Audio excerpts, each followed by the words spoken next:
From Kenan Stadium in Chapel Hill, this is Tar Heel Illustrated publisher Andrew Jones along with staff writer Jacob Turner. And about an hour ago, the Tar Heels' quest for the Coastal Division title took a serious hit with the Heels losing 38-31 to Bryce Perkins and Virginia. And I say Bryce Perkins and Virginia because Perkins was absolutely sensational tonight. The Tar Heels had no answers for him, and that, in the end, is why the Tar Heels fell to 4-5 overall. 3-3 in the ACC. They have 12 days off before they go to Pitt. Then they have Mercer, and then they go to NC State. So no more conference games at home. I would say at this point, their chances to win the Coastal Division are very, very slim, but they can still achieve a lot of other goals before we get into that stuff at the tail end of this video cast tonight. Bryce Perkins ran for 100-something yards, threw for 300-something yards. UVA had not been running the ball well as a team, including him, and hadn't been that great passing. The offense has struggled a lot. I think it was ranked like 116th in the nation or something like that. But tonight, the Wahoos were outstanding, moving the ball against the Carolina defense that just had no answers. Yeah, they didn't. I think Bryce Perkins, like you mentioned, I'm glad you said Bryce Perkins and Virginia because it really was the Bryce Perkins show, particularly in that second half. I mean, Carolina lets up that long drive to end the half, and, defense it looked a little flat coming out in the second half kind of as a result of it. I was down here after Bryce Perkins, took that one to the house. I forgot how long of a run 65. it was. 65 yards. And I was walking behind the bench over here to go because I was doing photos walking to the other sideline, and Jay Bateman was absolutely ripping that defense. And he was, it wasn't really a thing of schematics. It was more of just an effort thing. The guys didn't make plays. Yeah, they didn't make plays. He scooted through about 4 or 5 defenders. He could have been tackled. He dances well, and he makes defenses look bad. He makes players look bad, and he made the Tar Heels look really bad on that play. He did, and you see how good he is. But coming into this game, I think everybody was like, "Oh man, Bryce Perkins, elite running quarterback." And you go look at his stats this year. I mean, he's ran for like 200-some yards. I mean, he hasn't done a lot on the ground. I mean, you mentioned that they've had some real offensive line problems down there, some injuries and stuff like that, but Perkins had not done it on the ground so much this year so far. And he just, absolutely tortures Carolina, like I said, particularly in that second half. But not only did he do that, but he threw the ball really well. I think coming into this game, he had something like 9 touchdowns and 8 interceptions and thrown for, I think it was close to 800 yards. Don't quote me on that, but something around there. So, I mean, statistically, Perkins wasn't really tearing it up this season.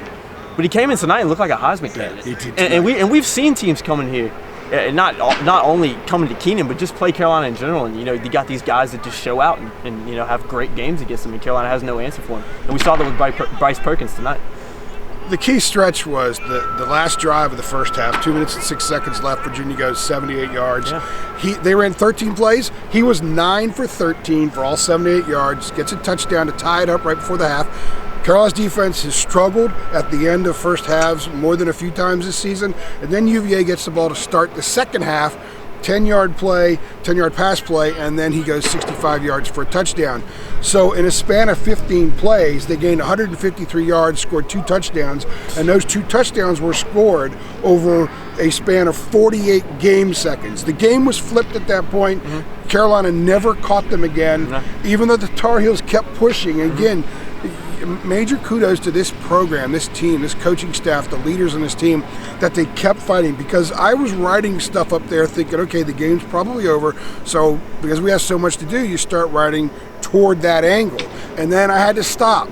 And then I had to start writing again. And then I stopped again, started writing again, and then stopped. And then you watch them when their last possession came up short. Sam, a couple of missed passes, and the one at the end that was tipped and almost intercepted. End of the game.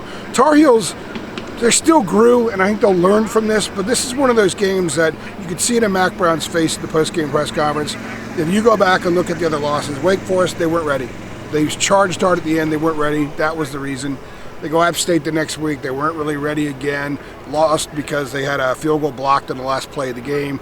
And then you lose to Clemson, it's a 2-point conversion, lose by point. You kind of feel pretty good about things. And then you lose in 6 overtimes of the game. You could have won multiple times, but you lose in 6 overtimes. You can't really dog your team that much for it. This is a night where I think that you don't feel as good about the loss. Yeah, they're going to grow from it, but there are a lot of things that went wrong tonight, even offensively. Look, this team was 40th in the nation in total yards coming into the game, the Tar Heels, 79th in scoring, because they have issues when they get closer to the goal line. And they had 2 fourth downs in the red zone tonight where they chose to go for it and didn't kick field goals. One was early, before the game started to explode. They didn't get the 3 points they needed then. And then I think that created the scenario where they went for it late, the 4th and goal at the 6-yard line, where they didn't complete that as well. So they need to get more out of the yards that they're gaining in these games. And when they start to do that, the defense won't have to make as many plays. And even on a night like this where it got shredded, they still could have won. Hey, AJ, I tweeted this before the game. A few hours before the game, I put out my 3 keys. I always try to put out 3 keys before a game. One of my keys was turnovers. You got to force turnovers on this team. Virginia came into this game with one of the worst turnover margins in the country. I think they're sitting at 119 out of 130. Had 16 turnovers on the season. Carolina's forces, 2 or 3 fumbles on them? They recovered none of them. Yeah. So they didn't do that. Check that box. You X that box out. They didn't do that. I said big players got to make big plays. They did well on that. De'Ami Brown came out and had a monster game. I mean, De'Ami Brown, 6 catches for over, I think it was 202 yards. Yeah. So you check that box. You got big players making big plays against a defense that's been really good. They're top 3 in the ACC in every category defensively. And the last one was, you got to make Bryce Perkins throw the ball. You can't let him use his feet. He throws the ball, but he torches everybody. And then he uses his feet too. So he got whatever he wanted. So you check you X out 2 of those 3 boxes. You check one of them. You know, Carolina didn't force turnovers. They didn't stop Bryce Perkins. If you don't do that against Virginia, you're probably going to lose that game. And a concern with the pass defense tonight is that Bryce Perkins didn't have a lot of success throwing because he ran well. Yeah. Virginia had 27 yards rushing in the first half. Yeah.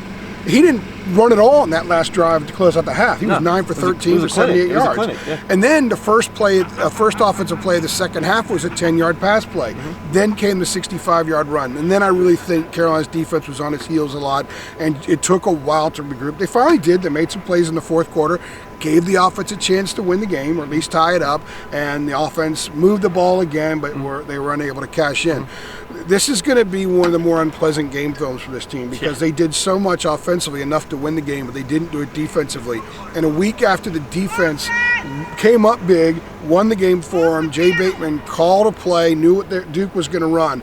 Tonight there were times when it looked like the Virginia scheme got to them a few times, and just simply they had the best player on the field. I mean, when it comes down to it, sometimes you could say, boy, they could have done this differently, they could have schemed that differently. They stayed in man-to-man, as Max said, because if you can't go zone when you're going against a running quarterback like that. So I know a lot of people on social media were saying, why are they going to a zone? Well, couldn't go to a zone. Mm-hmm. You just can't play that guy that way. You have to stop that part of his game first. Sometimes you just lose to a better guy, a better player, a better team. Tonight, they lost to a guy who was as good tonight as anybody has been in the ACC this season. Yeah, and one of my favorite quotes is big-time players make big-time plays in big-time games, and this is a big-time game. This is a Coastal Division game. This is a really important game for the rest of the season, going into who's going to win the Coastal Division. And Perkins came out and played really well. Another thing I want to point out is one thing that I think I don't want to put blame on any particular side of the ball, but I think you really have to question some of the things that the defense did. You know, the defense, to me, put the offense in too many holes. Particularly in that second half. I mean, they got behind by 14 points, and the offense would score, and Virginia would go back up by 14 points, and that was kind of the thing. And I tweeted out after the game, and I got some people saying, well, you know, the offense has, 3 opportunities to, in the red zone to score and do some things, and that's true. Yeah. But the offense if you look at that score, you see Virginia scores 38 points, Carolina scores 31. If you didn't know what the result was, if you looked at it and said, okay, Carolina's offense scores 31 points at home against a Virginia team that has a really good defense, you think they're probably going to win that game 9 times out of 10. And then on the flip side, if you see that Virginia scored 38 points against Carolina on the road, you probably think Carolina's going to lose that game. So I think for me, the offense did some really nice things. I mean, they're the reason that Carolina was even in this game in the first place. Because for me, in the second half on the field, the energies did not seem right with the defense. The offense looked fine, they looked confident, but defensively a lot of heads were down. The energy wasn't there that you saw in the first half. And for me, I think really that last drive to end the first half, I don't think the defense was the same since. No, and that fake that Virginia had, I'll say Virginia Tech, because there was a 4th down situation with a fake in that game too, on Carolina's end where they faked and get it. Tonight, Virginia had the fake and they converted and ended up getting a touchdown. That was part of their mojo too. 12 days until the Tar Heels play again. They'll be at Pittsburgh on Thursday night. whatever, November 16th, I guess, or November 14th, 16th, something like that. I don't know. Good enough. I'll be there, and looking forward to seeing how this team responds to it. I did ask Charlie Heck tonight.